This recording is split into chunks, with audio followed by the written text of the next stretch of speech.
and we can get started. Thanks so much for being here, and I'll hand over to Martin.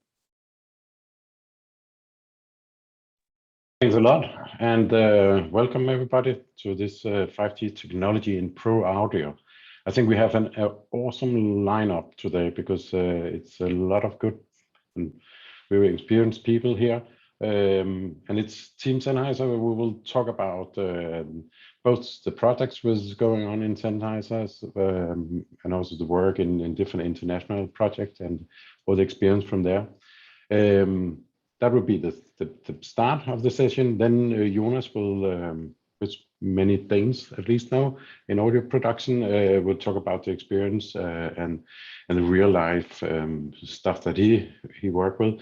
And my colleague Michael from TV2, who's head of the audio team at TV2, will elaborate a little bit about and being a counterpart in the end about what is the reality, what is it as user that we want to achieve from all this new technology. As said, today Maria is here, and well, normally we just call you Lola, so that's the word we will do. From the 5G, from Sennheiser's R&D lab, together with Jan, who is also part of that team at Norbert, which is very active also in the 5G records project. And just a disclaimer, yes, I'm also part of, and TV2 is working together with the team here in 5G records. So we are, yeah, working in the same project together. Jonas, for those who don't know you, Jonas is Sennheiser's customer experience go-to professional guy here in Denmark, but I think that it's fair to say that you spent a lot of your time working international and is really a handsome spectrum management guy, which is responsible for the spectrum management in a lot of large-scale events. And finally, Michael, team manager at the TV2's audio. You are responsible for more than 30 audio people and with a long range of production behind you. So the experience from both OB production, studio production, high-end event, responsible for election and so on. So with this team, we will jump. Sorry, that was my nearly last slide. I will hand it over to you, Lola, and please talk.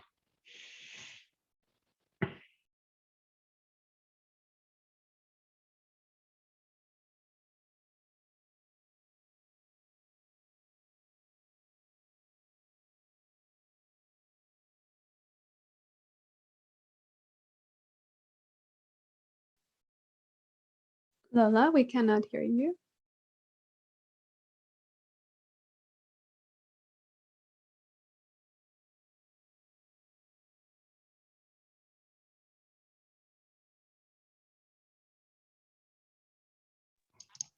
And Lola, now we have your slide. Now you're hearing me. Now you're hearing me. Oh, okay. Yeah. I was twice muted. Sorry. So can you confirm me that you can hear me and you can see my slides? Yes, we can. Okay, perfect. So thank you very much, Morten, for the introduction. And of course, thank you very much to Shelly for the invitation and for the organization of this fantastic webinar. I'm very happy that we can be with you today. I'm Lola, I'm from the team Sennheiser, and my task today is to explain you why are we working in the area of 5G, what is our motivation, and what are the opportunities that we see in this area, and what are the challenges that we are facing or that expect to face in the future. So here you have the overview of my talk. I would like to start with a few words about the fields of applications of professional audio, of audio PMSE, and a little bit about how we understand the users or customer requirements. Then we will go to the core of the motivation, which is like the trends that we observe in the broadcasting, in the media production environment, and discuss with you the opportunities and challenges that we are seeing.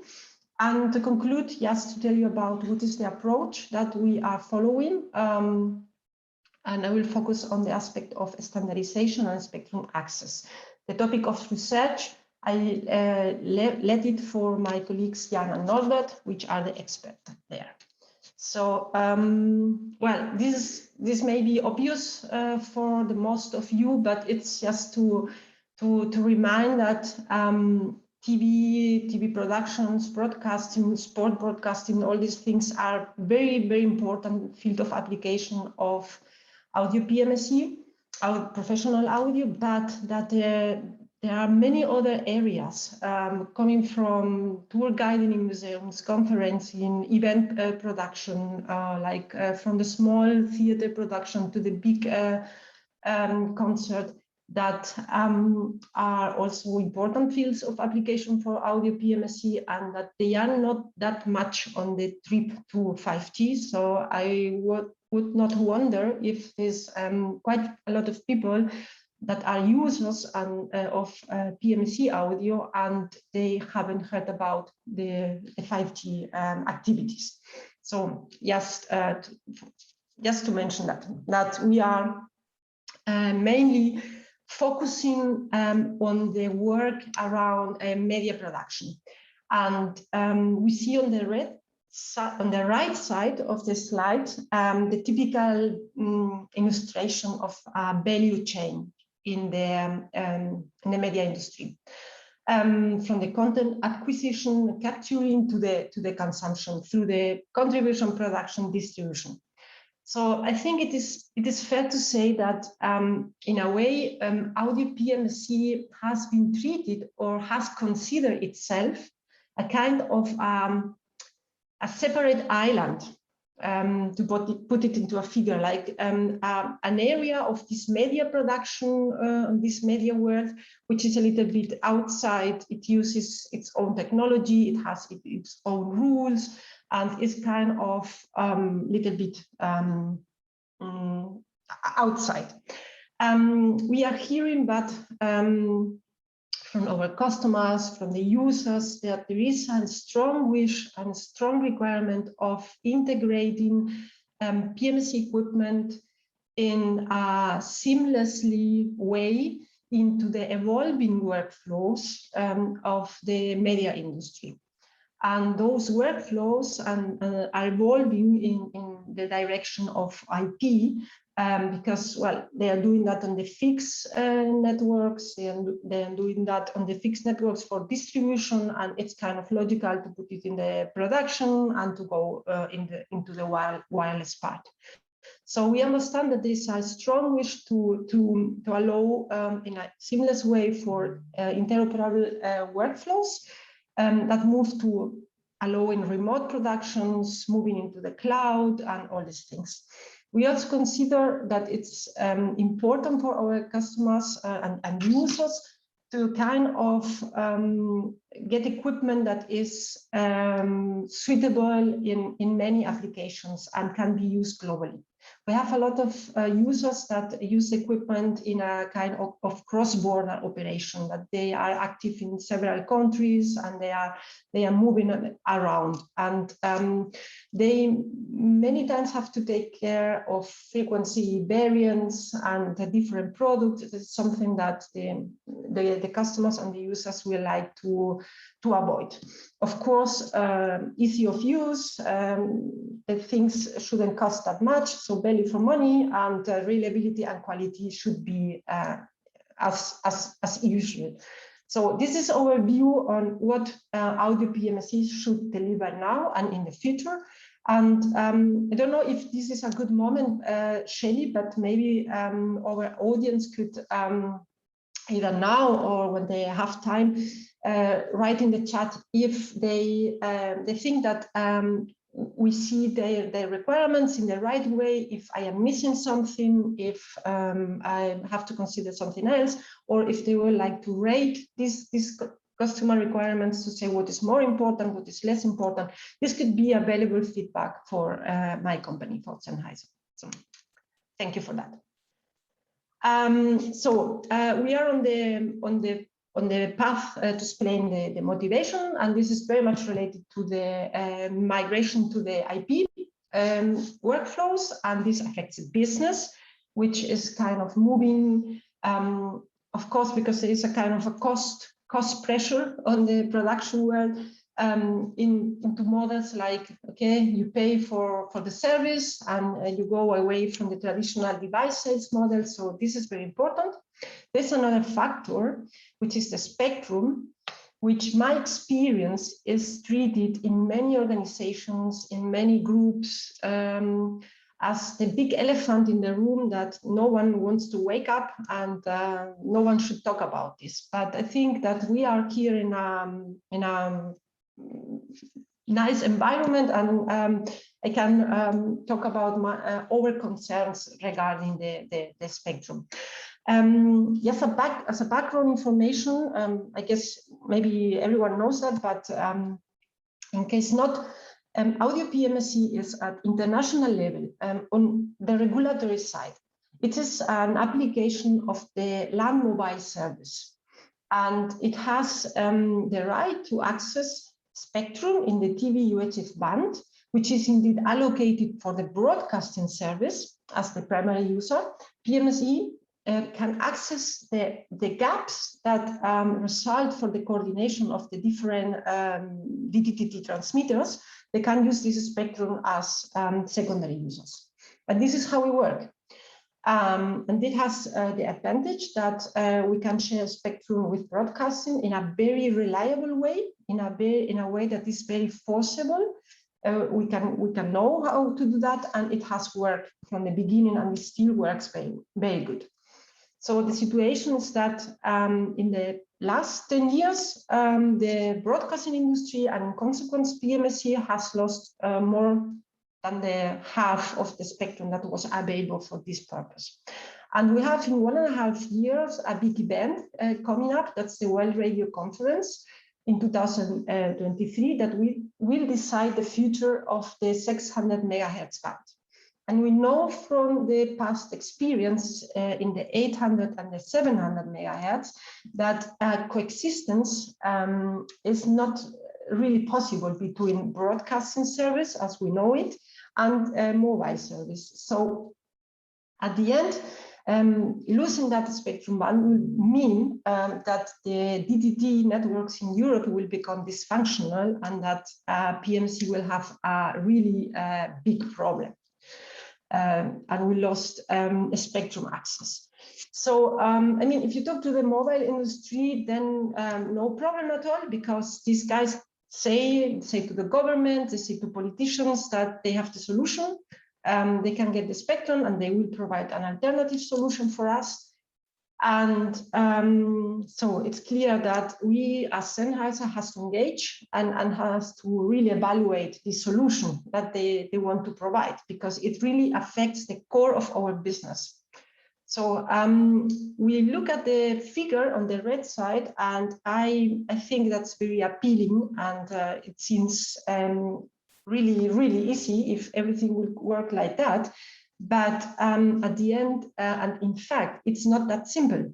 My colleagues Jan and Norbert will explain you details on the status of the research. I just want to keep my talk on a high level and talk about things, very trivial things, just as the mobile coverage or the spectrum access.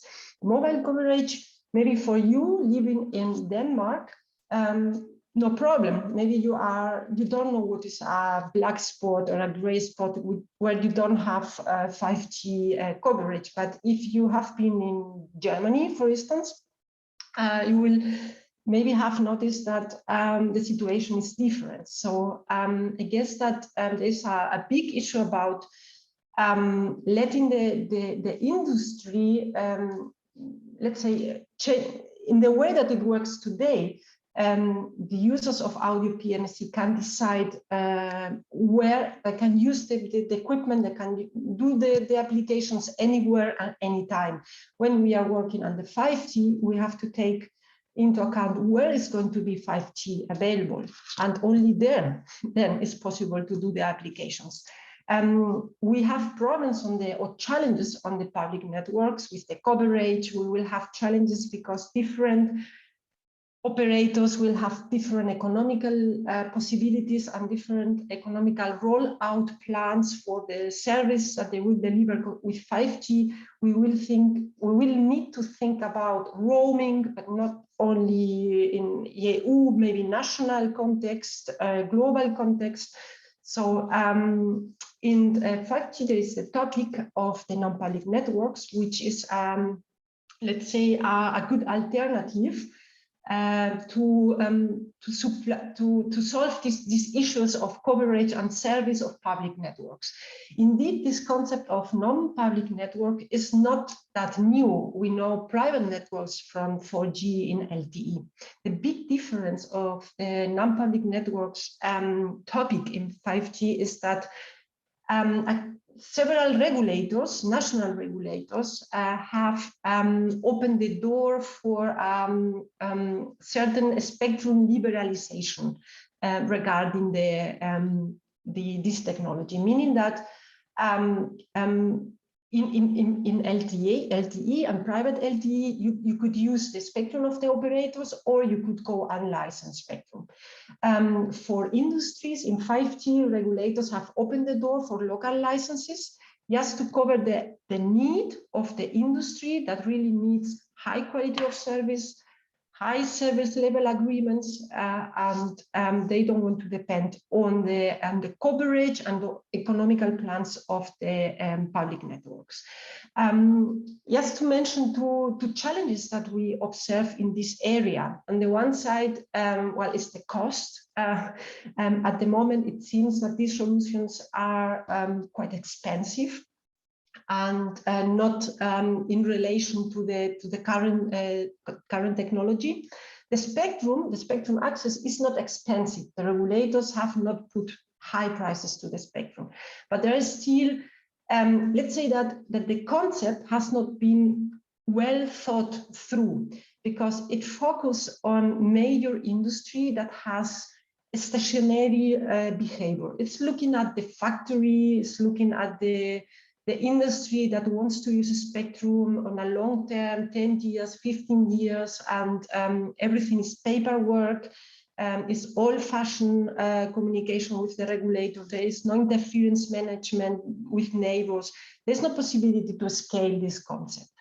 And this is for the audio PMSE industry, and for the media production, I think it's something that has to be evolved, because many times in our industry, we are asking for a spectrum for 3 days, just for a festival, or maybe for one evening for a soccer match, or we are asking it for 6 weeks for the Olympic Games. So we'll need to have much more flexibility on the temporary dimension to allow for nomadic operation. Another issue is that currently, there is no real harmonization in the bands that have been opened by the regulator. So we have different bands in different countries, and this makes things then in terms of global suitability and real cross-border operation difficult. So that's all about the challenges. Just want to let's say to come to an end, remarking on the opportunities. We think that 5G is a very interesting technology that we should look at. It may be that first, it could often offer really this breakthrough and improvement regarding interoperability and technological convergence for the industry. On the other side, it will bring cost reductions if we get to find enough weight in the industry, all requiring the same features that we require for our service and our applications. It may give us the opportunities through these non-public networks to get to additional access to a spectrum, and it may solve, if the work is done in the right direction, really these problems of different product variants and all this stuff. So this is why we engage, and we engage in research, and we engage in industrial organizations like the 5G MAC, and we all engage in the standardization. And this is, I think this is not my last, but almost my last slide. We have engaged in 3GPP, telling the guys there our requirements. We've been there, we are writing down requirements, we're telling these guys, look, this is our applications, we want to use your networks, those are our requirements. I have to be, as honestly, in the moment we have most of the time, the most frequently answer is, look, this is our networks, this is our technology, change your requirements. So I think still we need to talk more and to try to find another way of working. Then we consider that the 5G technology is not limited to the 3GPP world. We are also supporting the development in ETSI around the DECT standard, which many of you may know from the daily use.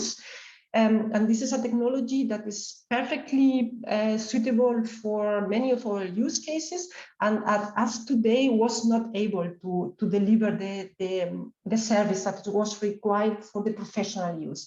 But that has evolved, and most probably will be next month in October will be then considered by the ITU as one official INT 2020. It means one of the 5G recognized technologies. Indeed, as a kind of competency to the 3GPP for ultra reliable, low latency, and massive machine type use cases. And third, we engage in the topic of spectrum access. We work towards allowing spectrum as a service for non-public networks.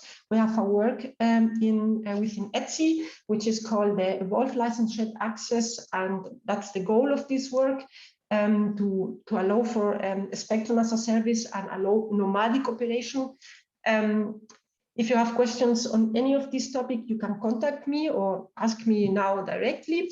I just want to conclude with a table where, to the best of my knowledge, I try to follow the development of the different countries regarding local licensing. So if you are from one of those countries and you see, no, that's wrong, there's another decision, please tell me. Maybe you can use the chat for that.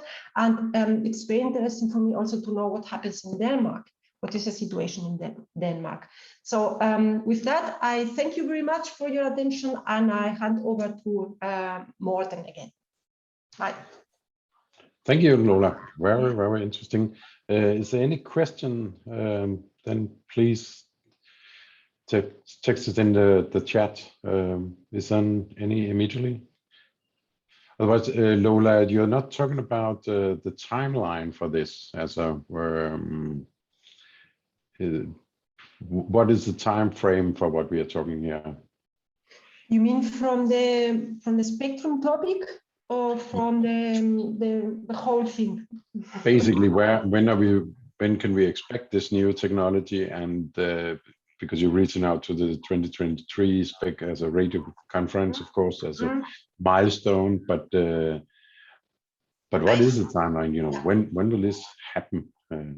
Well, you know, this is not going to happen before the 2023, but in any case, because many of the things that are required are within the release 17 in the spectrum, in the 3GPP standardization, and this is going to be sometime next year, the end of next year, and then we will not see products and things before the 2023. So indeed, the ITU will have to decide on that without having the proof that this is going to happen, just with the wish that this will happen.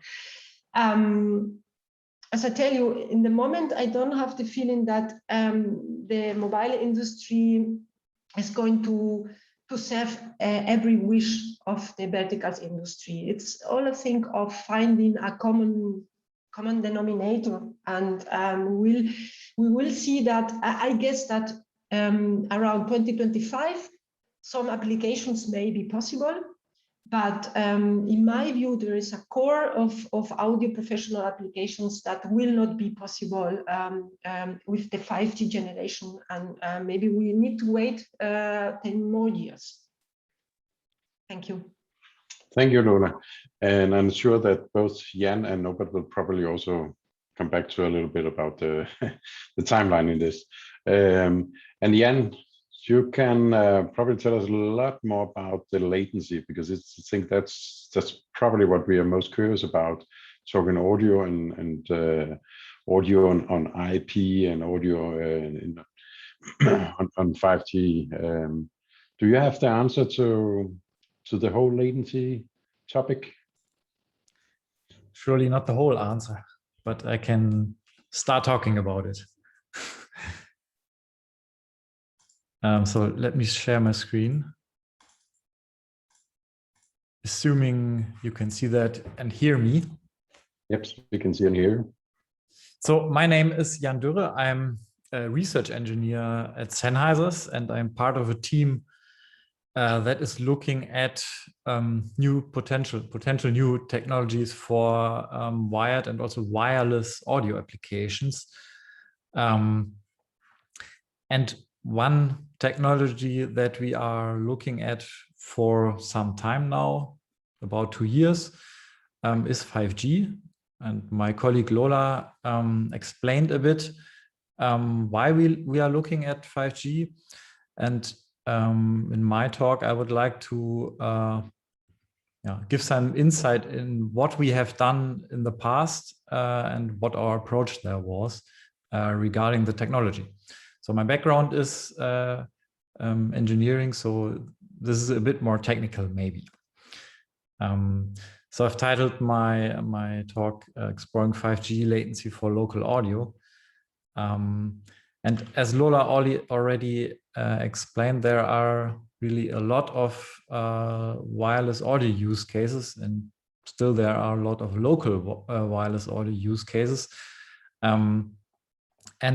One approach when looking at a new technology is to look from the direction of a use case. This is why I'm bringing this up here now. This was our approach to first select our flagship use case where our current products are mainly designed for, and this is live audio production. So a scenario where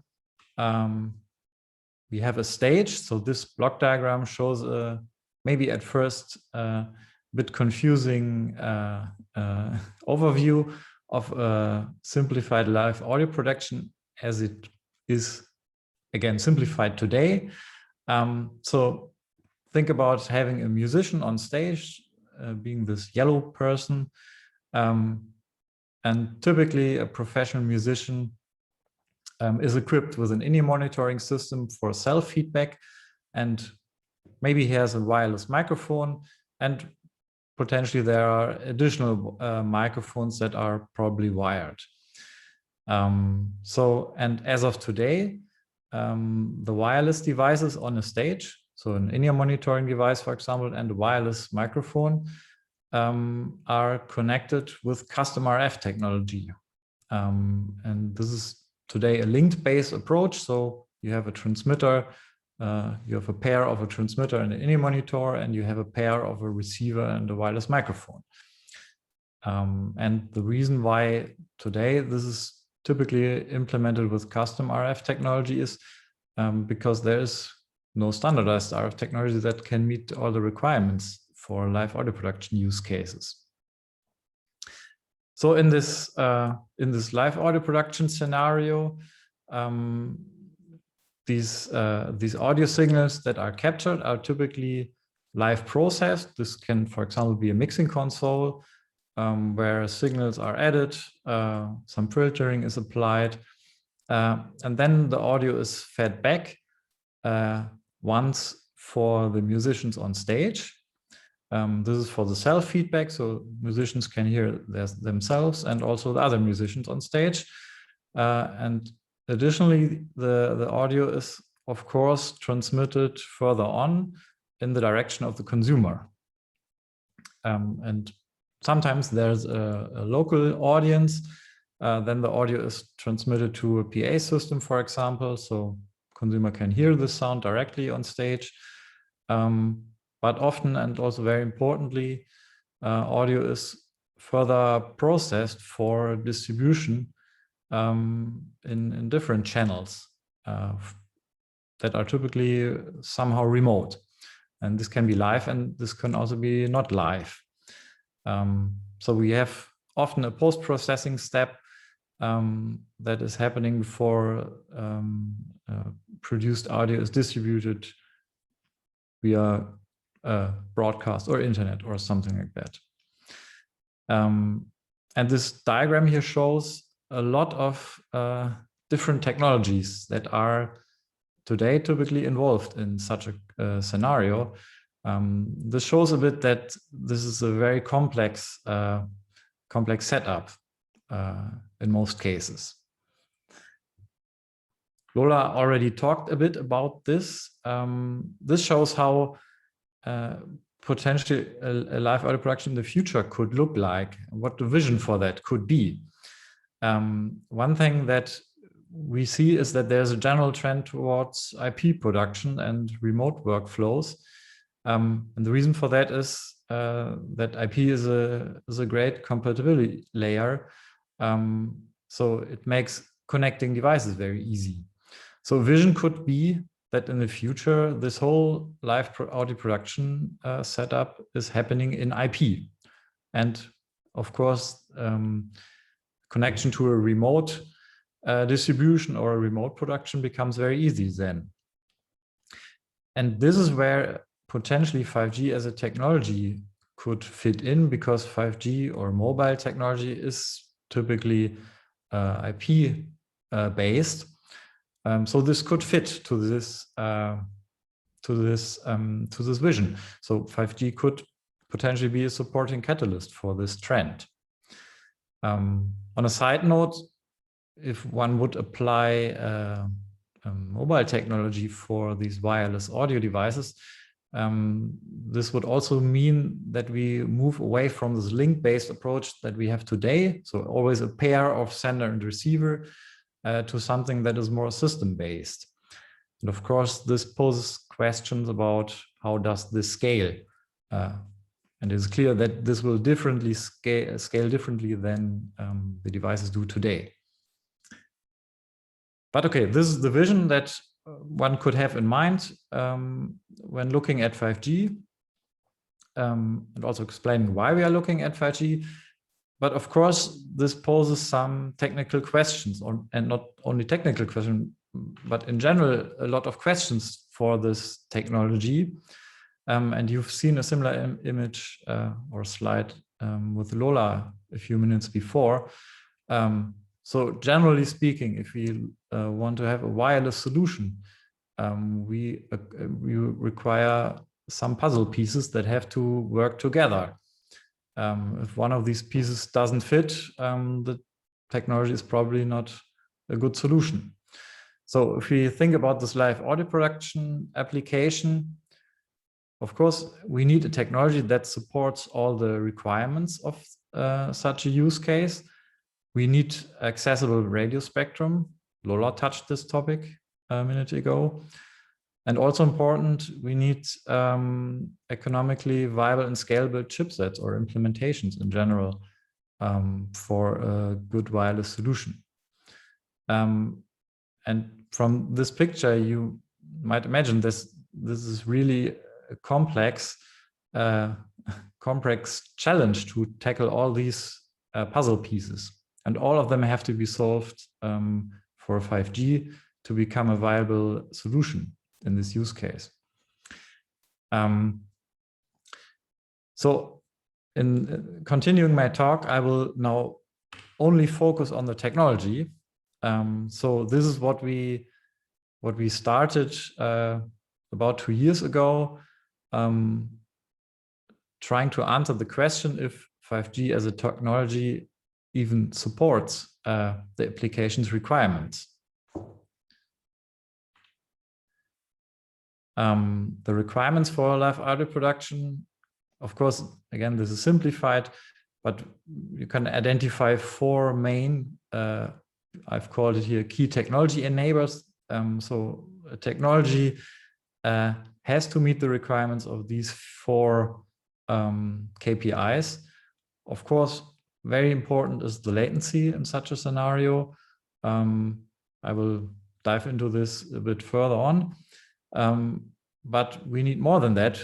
We want synchronicity of devices. We want to synchronize the word clocks, for example, in devices and also in wireless devices. Of course, we need very, very important, we need reliable links. We need reliability in wireless audio devices.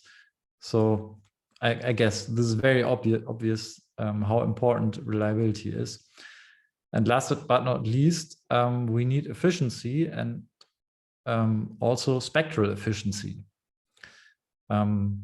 Just as a comparison, today's solutions provide 8 to 12 hours of battery life, and they only use 200 kilohertz bandwidth per audio channel.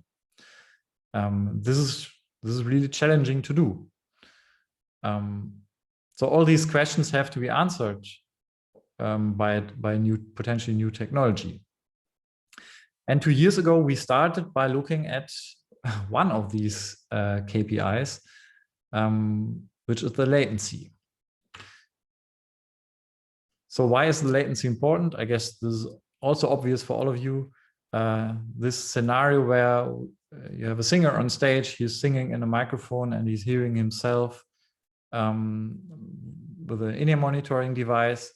The audio, the singer is perceiving the audio via 2 ways. One is via the bone conduction in his head, and the second one is via this feedback loop through the in-ear monitor. And if the time offset between those 2 audio paths is too high, this can hinder the musician to perform. And from research and also from our customers, we know that the maximum delay for this feedback should not exceed around 4 milliseconds. Of course, this depends a bit on the experience of the musician and so on. But this is a good number. If you can achieve that, you can really realize all use cases. So what does this mean if you want to stay below 4 milliseconds between wireless microphone and in-ear monitor? So if you look, if you think about this very simple setup where you have a wireless microphone connected to a wireless receiver, which is connected to a live processing device, for example, a mixing console, and so the audio signal is traveling from the wireless microphone through wireless link, through the mixing console, through the back to the wireless transmitter to the in-ear monitor. And if you assume a typical processing delay of 2 milliseconds for mixing, filtering, and stuff like that, this only leaves about 1 millisecond of delay for the wireless transmission in each direction. This is really the hard requirement for the technology, for the wireless technology that has to be answered.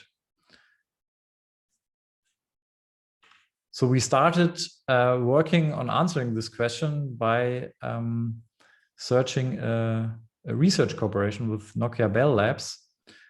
So we teamed up with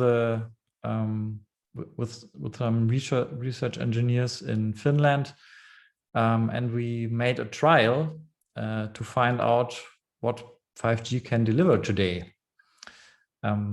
This work started 2 years ago, and beginning of last year, we published the results, and the following slides are based on the results of this trial. So what we set up there was we connected 2 audio network devices. One to the left that is connected to a wired microphone and also a headphone. and it is connected to a 5G SDR. The audio network device is very simple put. It is a gateway device. It is an interfacing device between analog audio world and IP world. And on the other end, to the right, we have a second audio network device, and we implemented there the function of a mixing console. So we can provide music to this box, and it can add signals, audio signals. That's what the second box does. And both of these boxes we connected to a 5G system. One connected to 5G SDR, I already said that. An SDR is a software-defined radio. This is a prototyping device that the mobile industry uses for testing in their labs. And this is really not portable or anything like that. This is a large device that's very flexible. So it can be used for research, for example. On the right, you can see a picture, and these 5G SDR are the two white boxes on top of this rack. So this 5G SDR is then wirelessly connected to a 5G base station, and the base station is shown in this rack. This is a large server system. What's actually not shown here is the antenna of this 5G base station. It is kind of the same size as the whole server system. So on the base station, we connected to the second audio network device. And with this, we were able to send audio from the microphone through the 5G system to this mixing function on the right side and return the audio back to the headphone. And we were able to measure the latency through this system. Maybe an additional detail, we also still needed some wires, apart from, of course, power and so on. We connected the audio network devices with an additional Ethernet cable to do the synchronization, because at this point in time, the 5G system was not able to provide synchronization to the devices. So this slide shows some measurement results that we've received from our research cooperation with the Nokia Bell Labs. So what you can see here on the right is a plot of the one-way wireless transmission latency so of all the audio packets that we've sent in this direction. And this shows simply the time, so the latency of all these packets over time. And what you can see here is that the 5G system was able to achieve an astonishing 0.8 milliseconds at some points in time. But what you can also see is that there's still a lot of jitter. So most of it is below, so the latency of most of our transmitted packets is below 2 milliseconds, but still some of them are much higher than that. So with some error concealment, we were able to achieve a constant one-way latency through the 5G system of 2.5 milliseconds. What's also important here to notice is that we only transmitted 2 uncompressed audio channels. And what was needed for that was 100 megahertz of bandwidth, which is really quite a lot compared to what today's RF technology can do. But again, in this work, we only focused on the latency. If you want to dive further into details from this research, I can recommend a white paper that we published about this work. Again, in this work, we only focused on the latency.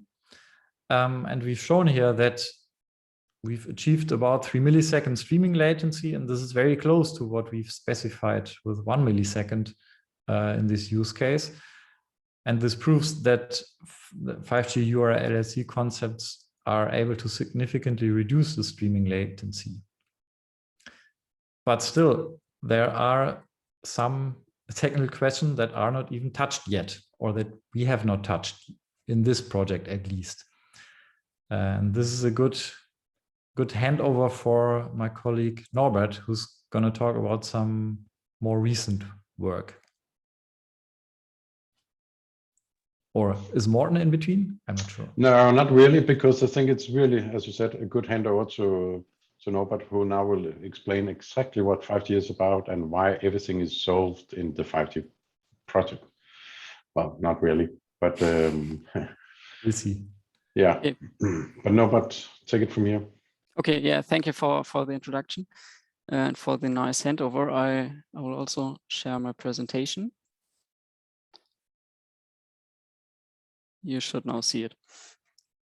So yes, as already mentioned in the introduction, I would like to explain to you a little bit another activity Sennheiser is involved in the 5G context, namely the 5G records project, where also the partner TV2 is involved in.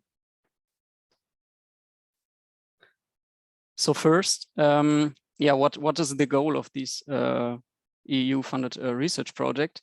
The goal is to design and develop 5G media components and integrate them into existing 5G test beds.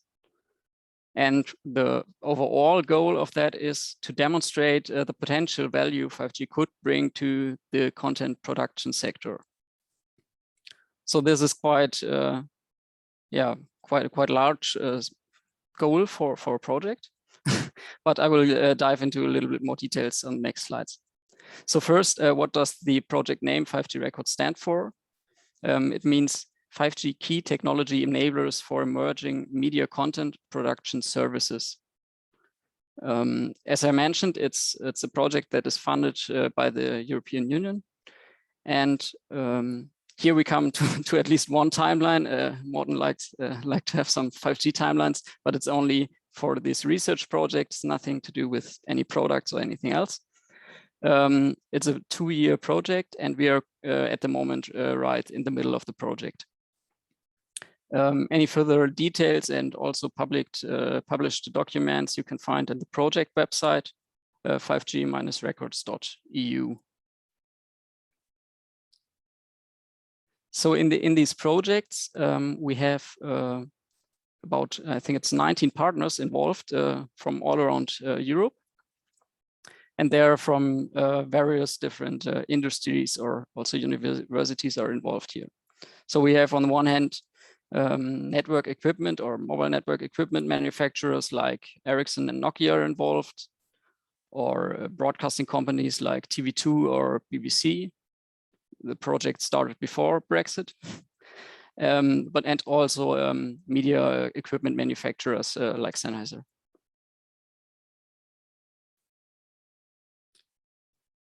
As you can see from the title, it's quite a large scope of the project. So in the project, we have 3 main different use cases we want to look at.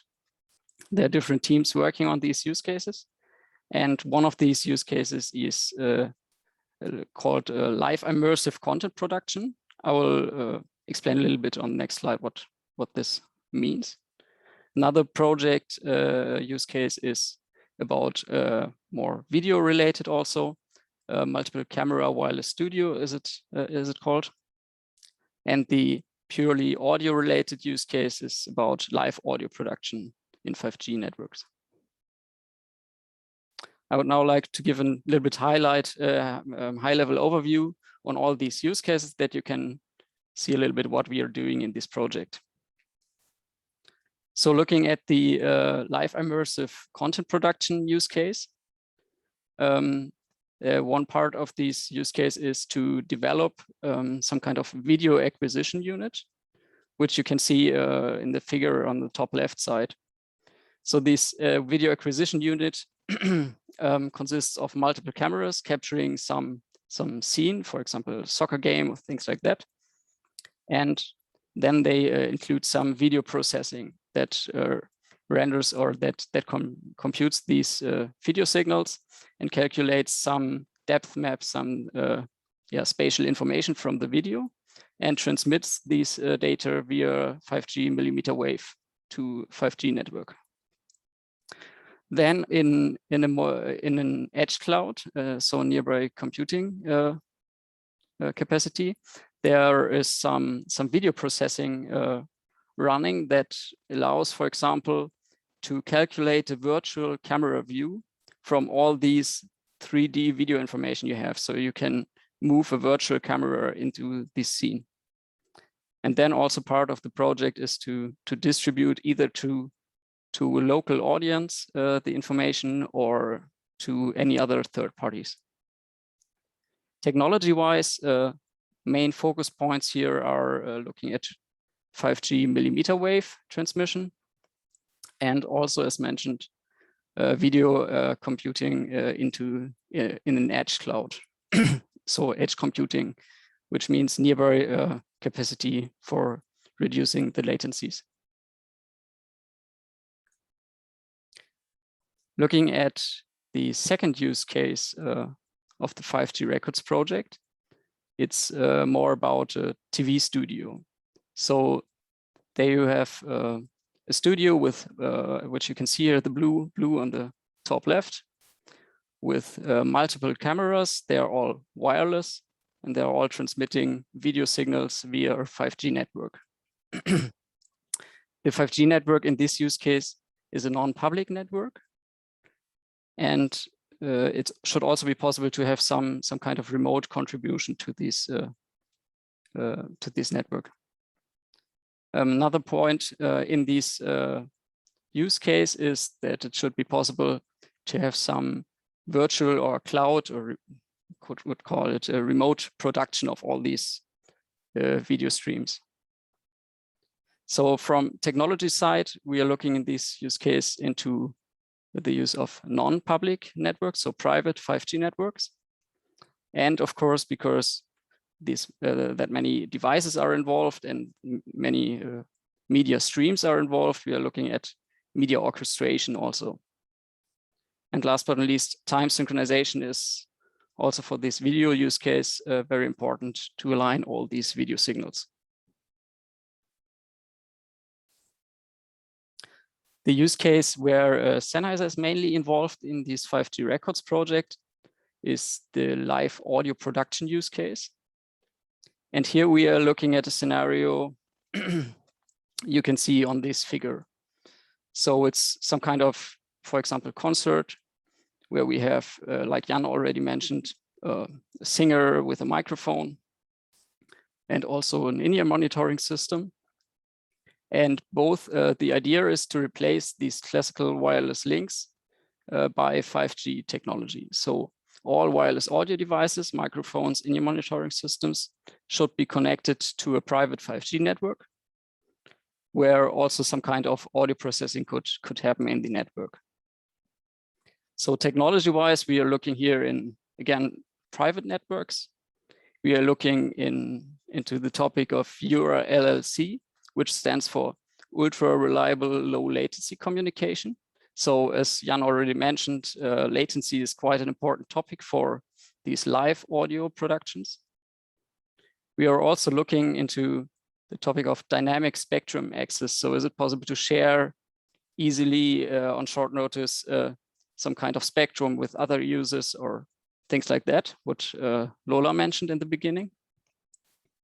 And another topic, of course, is also time synchronization via this wireless network, that all the audio devices are, for example, word clock synchronized. You've seen this slide already in Jan's presentation. So, but I just want to refresh it a little bit. So here you see these key technology enablers for live audio production. It's independent on the technology you use, more on the application here. So important is, of course, having a low latency, synchronization of all the media devices, efficiency, be it in spectrum-wise or battery runtime, and also reliability of the whole thing, because in live production, you do not have the possibility to repeat if something goes wrong. As Jan already mentioned, in the last trial, we focused on this latency topic here, and we achieved quite good results. When we look at the 5G Records project, we try to expand the scope a little bit. And now we bring multiple wireless devices into the network. Therefore, we are looking a little bit more into this spectral efficiency topic. So how many devices can we place there? And do we really need 100 megahertz for one audio link? And of course, when we look at multiple devices, we want also to replace these wired synchronization we had in the last trial by time synchronization over 5G. So we want to provide time information wirelessly to all devices in the network. So with that slide, I would like to finish my presentation. I hope I could give you a good overview on what we do in the project. Since the project is, we are just in the middle, I could not share any results so far, but stay tuned. At least in 1 year, we should have some more numbers. And yeah, that said, I would hand back to Morten. Yeah, and I think there's already at least one question from the audience. You are talking about multiple microphones, but what about the video, and how is there any concept for synchronizing stuff so both video and audio will be in sync? Okay, yeah, that's of course an important topic. Maybe I can go back on the slides a little bit. So we, in this project in general, we have these 3 different use cases we're looking at. And here on this slide, the middle use case, it's only about video. And looking at the right use case, it's only about audio. But both of these use cases are looking at the topic of time synchronization, either providing PTP over 5G or any other kind of time synchronization. So, and of course, we are exchanging in all these use cases what is the best technical solution for that, and we are looking together into that topic. So far, we do not have any final results, but of course, we are working together on that. Is there any more devices in the audio setup that potentially could be connected in that network? I think you had the slide talking about the audio processing. Is that sort to be part of the 5G network, or was that processing going on? And is it only in ear speaker, or will there be potential other stuff that you will connect? Of course, I think we're talking about this slide. So looking in this concrete scenario we are working on in the 5G Records project, we are thinking about wireless devices, mainly about microphones and in-ear monitoring systems. And on the right side, you can see this audio processing device. In this project, we are thinking about it's some kind of wired mixing console or thing like that. So this is also connected to this private 5G network, but in this case, wired. Of course, you can also imagine about a wireless mixing console. There might be some reasons for that. But in general, the idea of using 5G networks for media production is, of course, that you could connect all the different media technologies to the same network. So, of course, when you have this concert and you also have a video wall and camera and things like that, you could imagine to connect all these devices, video devices, light control devices, audio devices to a 5G network. That's one of the ideas. This is, I think, this is one of the potential major benefits of a 5G network. Potentially, you can like dump several use cases in the same network. At least this is the vision. If such a network actually can serve use cases with very different requirements, this is what we are trying to find out. And also an important question is, if the network can serve all these use cases really at the same time. And this is where I'm most skeptical. Yeah, and as part of this, basically, Lily have a question about if you compare different codec, both for video and audio, in this 5G record project. So for audio, you're talking about audio compression, right? Yeah. Yeah. So for audio, we are thinking and comparing uncompressed high quality audio streams, but we also have the possibility to use audio codecs that we use in our current products. So of course we will compare compressed versus uncompressed transmissions here, because of both uncompressed transmission in general means higher audio quality, but if you do not get all packets through the network in time, it means worse audio quality. So it's interesting to analyze both. Interesting, and I think we'll get back with more questions afterwards, but you were just mentioning this issue with actually using 100 megahertz 5G for only 2 audio channels, and then it might be a step to you, Jonas, dealing with all the spectrum stuff and trying to manage that. Jonas, does 5G solve all the problem with access to the spectrum, and will it make our lives so much easier in the future? I'm guessing there's certain potential in 5G to solve some of it. Looking at the presentation that we've seen today, I think it's fair to say that we're not quite there yet. Very interesting indeed, and as I'm working for Sennheiser as well, but more with the current products and the usage of them, it's fantastic to see all the research going into potential future technologies and what we can do from this. But there's no doubt that the correlation of technologies merging together and being able to remote control and having everything talk to each other is absolutely astonishing in terms of potential.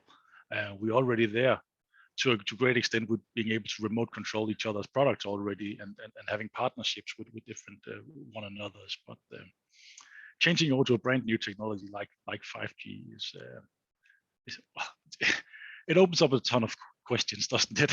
I could fill the Q&A all day long on this one, but it's very interesting to see where we are heading and if this will potentially get there. I mean, 100 megahertz per channel is a dream scenario. We will definitely not be going into that direction over the past many years. We have, as Lola said, lost more than half of the available spectrum that we have available for wireless microphones.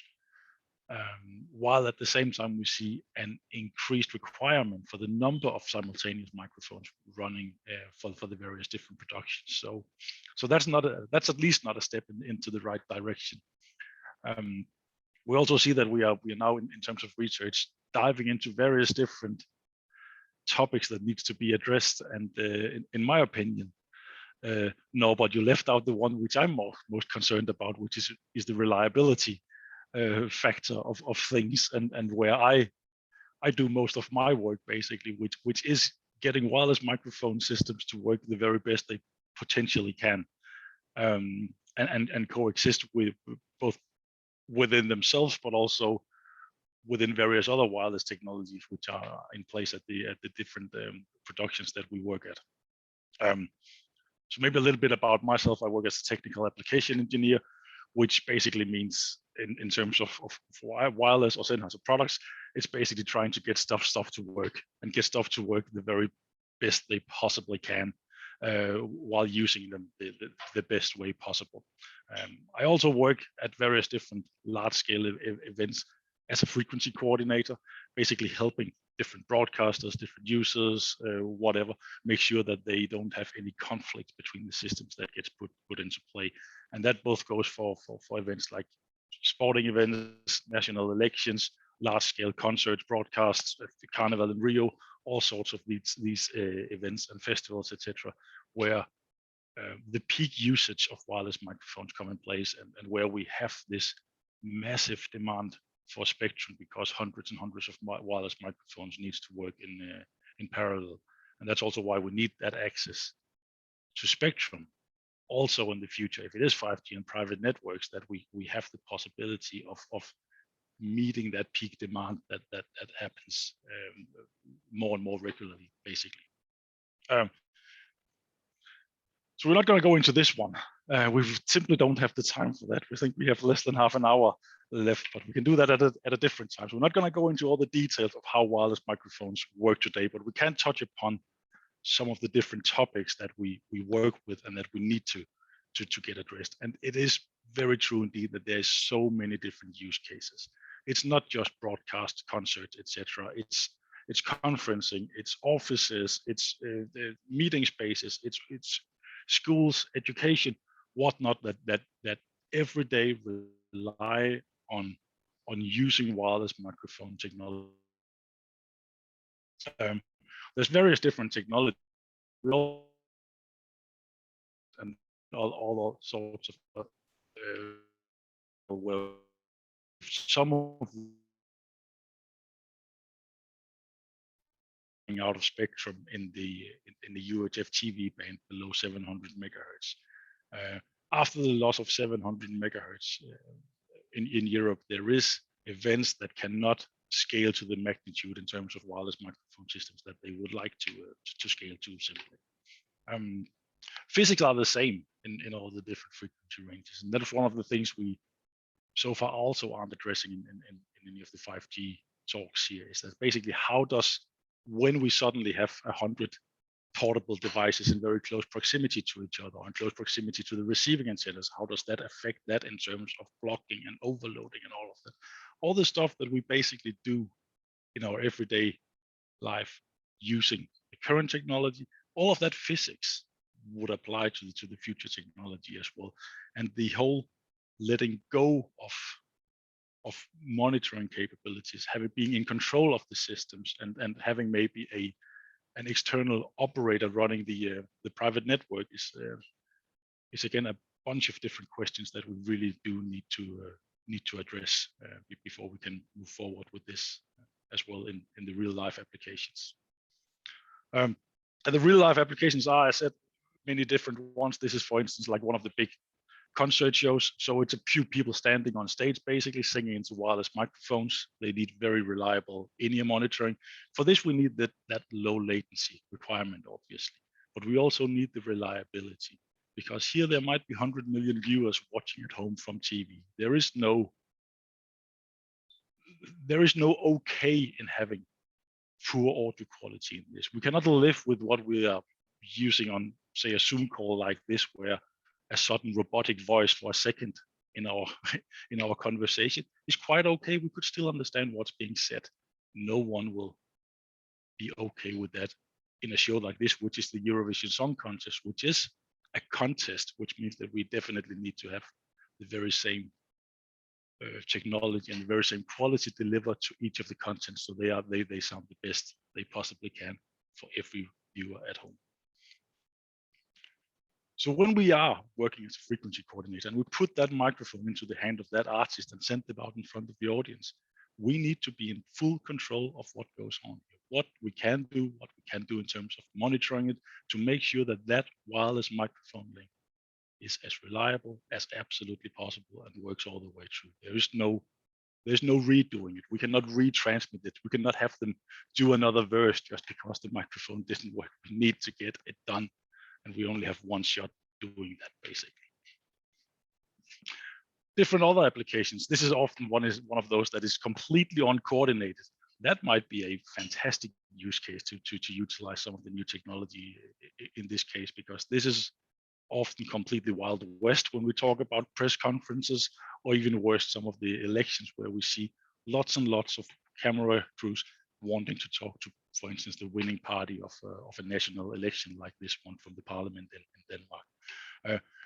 For more and more of these events, we do see frequency coordinators coming in play in order to help the various different press people on site to make sure that we don't have any of these conflicts. But it is it is becoming a more and more challenging job as spectrum is shrinking. So if we can start shifting some of these users into various other technologies, it could, of course, potentially help us moving forward, especially if more spectrum should be lost in the future. It's not even those kind of events. It's actually not the big musical productions. It's actually not the big broadcasts that usually utilize the highest number of wireless microphones. This is a picture from a Danish democracy festival that is recurring every year, and that is where we have, at least in Denmark, the highest usage of wireless microphones in a given location. So it's like a festival, but instead of a lot of musical performances, it's a lot of talks in various different tents. And here we last time back in 2019, when it was in full effect before the whole pandemic, we were heading close to 700 wireless microphones being coordinated in a 500-meter radius here. So basically, we need to have control of where every microphone is at any given time and make sure that they are using the frequency that they got allocated. And honestly, I don't see us coming up to that magnitude for next year, because we lost 700 megahertz since then, unless someone is willing to invest in brand new technology in various different frequency ranges. But as it is right now, I think we will have to start saying no to people already next year, and that's quite a concern and quite a step back, because how do we decide who to say no to? And that's definitely going to be a challenge moving forward on these kind of large scale events where we have the peak usage of spectrum. Looking at the 5G, I'm certain that all those sorts of other technologies are looking into it as well. So this is just a picture of that singer we sent out on stage, but we also have all the news crews, all the press sitting right below, and they obviously are in a direct fight on who can get their story online fastest. So why we'll most likely see camera manufacturers fighting for the very same spectrum to be able to upload that at the very first second as well. And we need to get all of that into play as well. So if they are now suddenly also transmitting, maybe even in the same frequency ranges, it all needs to be addressed, and we need to make sure that it does not potentially compromise the reliability of that one wireless microphone we have on stage here. And as it is today, we have challenges, absolutely, but we can work around them. We can measure stuff. We can figure out how to place our antennas, how to utilize the actual transmitters we're sending out there, how to mount them onto the talent, what we do with antennas and all sorts of other technologies. And that's all the stuff that we are basically saying goodbye to if we change into a standardized technology where we are not responsible for the actual base station transmitting and receiving to our portable devices.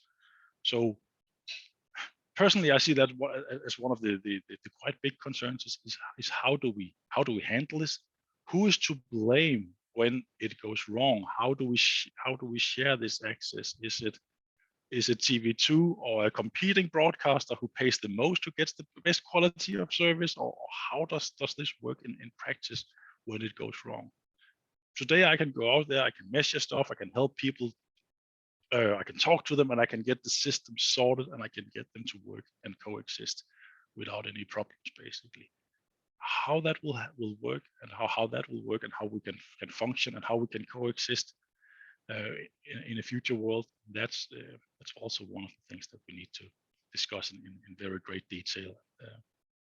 Yeah, let's see how that goes. Because today, well, me being in control, I can do things to my signal. I can do various different settings in order to get the most, what we call carrier to noise, in terms of getting the most reliable wireless microphone. Now it gets a little technical. Let's not look too much into to measurements in this case. But we can optimize lots and lots of things in terms of the technology that we are using in order to get the systems working to the liking that we need and that we expect and that we see from this. That's what we need to look into, obviously, because we have seen parallel broadcast production at various different events where we're not even allowed to share a wired microphone and split that both ways, because who is the responsible part for that one microphone at some point. And if we suddenly give way more technology than just a microphone cable away and share that, it's going to be an interesting scenario. At least we need to plan ahead and agree on how that is all being handled. I think that was all for me. Thanks, Jonas. I could just ask a little question here, because you said running out of spectrum. So when we should look into as a 5G audio production, is that because of the threat on the spectrum, or is it because there's a hell lot of good opportunities and stuff that we would like to benefit from in the 5G technology? I would definitely hope for the later. I think we should always explore new technology and see if new technology can be an enabler to improve quality and workflow and usability of the systems. But at the same time, yes, we are to some extent running out of spectrum. And Lola mentioned World Radio Congress 23. There was even one of the slides showing something about 600 megahertz. So potentially we will lose another chunk of TV band UHF spectrum, which is the core spectrum for our current users today. That is simply where we can build the most reliable systems with the longest range, with all the stuff that we know and love from wireless microphones. Changing into higher frequencies will, to some extent, potentially mean loss of quality and reliability. And that might even go if we change into other technologies. But if we are getting less spectrum in certain part of the scope, and we get less access there, well, we do need to start shifting different users into various other spectrum parts as well. That's also why we do DECT systems today. That's also why we utilize the duplex gap of 1.8 gigahertz, maybe soon the 1.3 to 4 gigahertz spectrum, where we have small little scattered pieces of spectrum that we can design into with various different technologies, because it is simply a need in order to be able to maintain the quality of events and the magnitude of events that we are producing today. And that might could be a handover to you, Michael, because it doesn't seem that there's really a clear answer here. But from a user perspective, from the high-end event that you are responsible, a limitation in access to wireless equipment potential, what kind of threat will that be, or is it a threat at all, or is it where is audio production related to broadcast, which is what you do, where is that moving at the moment, and what would you like to have from the new technology? What will be the next step for professional audio production broadcast? If it will come true, as Jonas says, it would be a catastrophe for us, because when we're doing elections, as Jonas told us, we will have 100, 150, 200 wireless microphones in use at the same time. So if we will be limited in our bandwidth in the future, we won't be able to do all the political elections, doing the Folkemøde, as Jonas showed us, and the music productions that we make, we won't be able to do them at all. That will be a catastrophe for us. So I hope with the new technology that we will be able to do maybe the same amount, or maybe more, because we all know from in the broadcast that there's no limit at the news people or at the musical things we do. So I hope with the 5G that we will have a lot more possibilities to do different kind of things. Yep.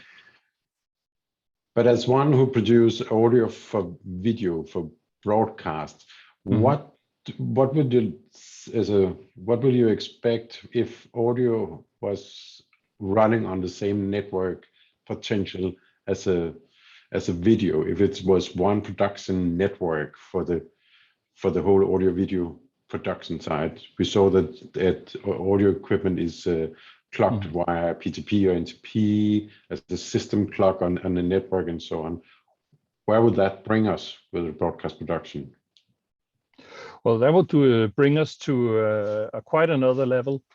What we need is production network reliability for production. We'll need the latency as low as possible, below the 4 milliseconds, as Jan told us, and Norbert as well. And I think in time where AI technology, if we can implement AI technology into the 5G network processing, then we can use the metadata on recognition of voices, for example, and that would be a potential for us. And that sounds like some of the the metadata as an example. Yeah. And what would that mean in praxis? What to expect? You know, do you have any ideas of what you would like to see? On the metadata, I would like to, with the consoles, the new consoles, or as a software thing, I would like to have the recognition. I would have to know if the presenter is it recognizes the presenter, the voice, how to EQ the voice, how to put the labels on the desk or in the cloud as well for use later.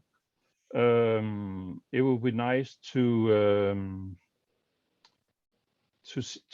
see more data on where the person are, use it as a UMD or something. Yeah, that's it. Michael, what you're pointing out here, what you're seeing as a potential benefit, why is it 5G related? I see it as what you're saying is this can be done in any IP network. Yeah. This is the compatibility layer. It's IP, and then I can do cloud, and I can do AI, and I can do metadata and stuff like that. Yeah. I don't have to attach it to 5G. No, I know.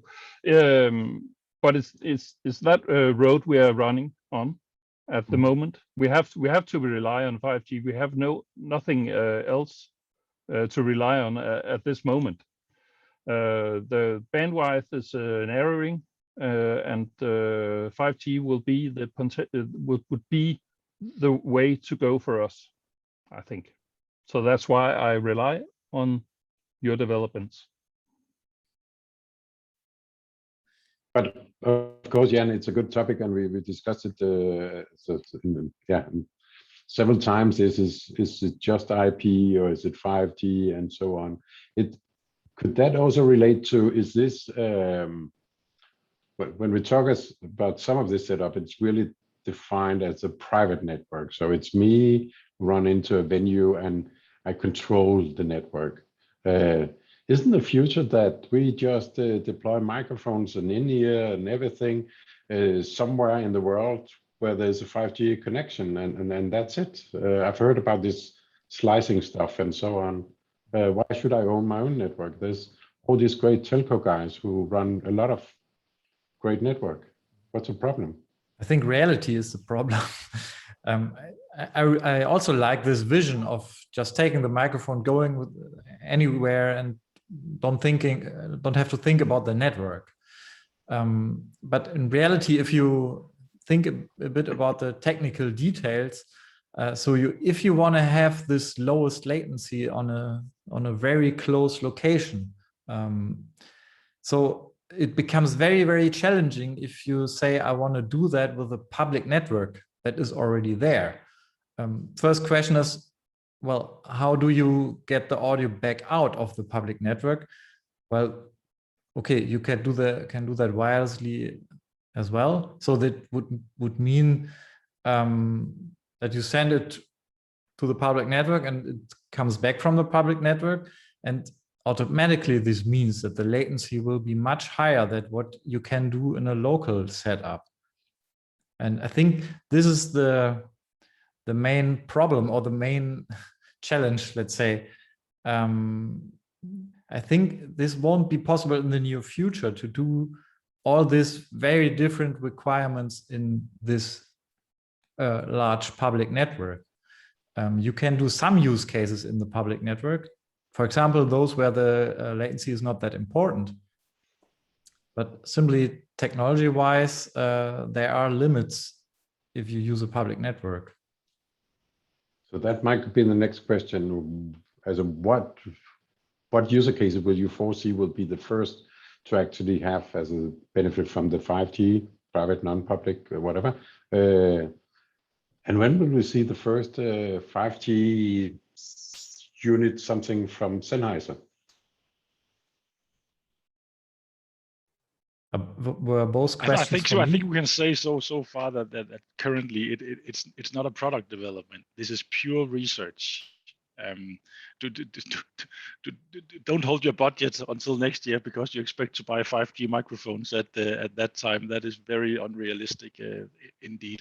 It's pure research, and I think we have demonstrated today that there's so many questions that needs to be answered still before we can actually start developing a wireless microphone which utilizes 5G technology. I want to support that. I would like to agree with Jonas. There's still a lot of questions that are not even answered yet. So being a battery runtime or the efficiency or anything. I mean, we've only looked now and we have an answer, kind of an answer for this latency question. I mean, again, this is also a bit limited, of course, because this is for this use case. But there are other questions that are not answered yet. I mean, if you ask what could potentially be a first use case that could work in 5G, I would say take a use case that is much more relaxed regarding the requirements. This could be some ENG use case, for example, where you can benefit from the coverage of a public network, but the latency is not that important for you. And if the latency is not that important for you, automatically reliability becomes less of a problem because you can just solve this by latency. If you just say, okay, I record it now and upload it later, something like this. Thanks a lot. And with that note, I think we should stop it here. It was really interesting, but as we also heard, this is the first phase of basically a lot of research into the 5G technology. So we're not even close to be out there with solutions. Thanks a lot to the whole team from Sennheiser. Thank you to Michael as well, to Jonas.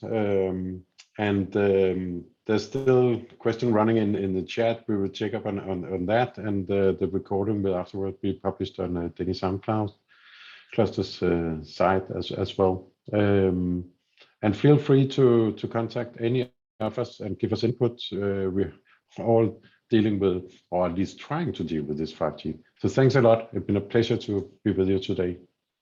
Thank you very much, Martin. I'd just like to add to that.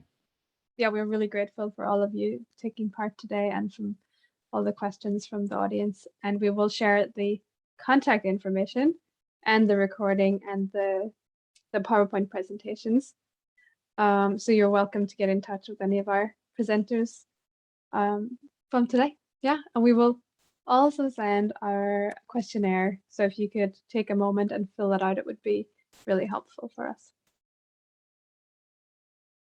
I think that's everything. Yeah. Hope to see you at a future Danish Time Cluster event, and have a good evening. Thank you very much. Thank you, everyone. Bye. Bye-bye. Bye-bye. Bye.